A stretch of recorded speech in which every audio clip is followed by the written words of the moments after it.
मुलांनो, आज आपण शिकणार आहोत कक्षा तिसरीची मराठी कविता. तसं नाव आहे आणि त्या कविता क्रमांक आहे 8.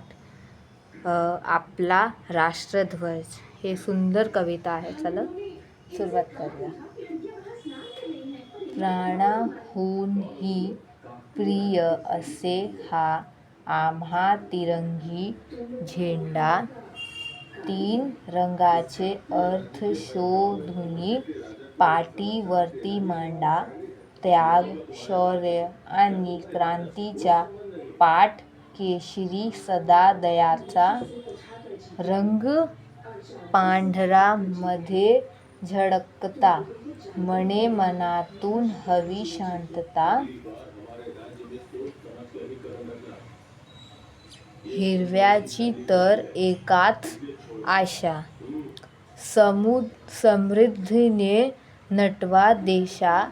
प्रगती नाही गती वाचुनी, जाणून घ्यावे चक्रामधुनी.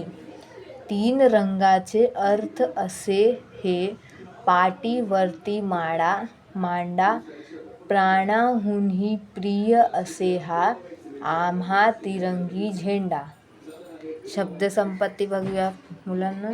प्रिय, लाडका, फेवरेट. पांढरा, शुभ्र, व्हाईट. सदा, नेहमी, ऑलवेज. ध्वज, झेंडा, फ्लॅग. तुम्हाला ही व्हिडिओ कशी वाटली मला लाईक, शेअर आणि सबस्क्राईब करून दाखवा. भेटते नेक्स्ट व्हिडिओमध्ये. Thank you for watching. Radhe Radhe.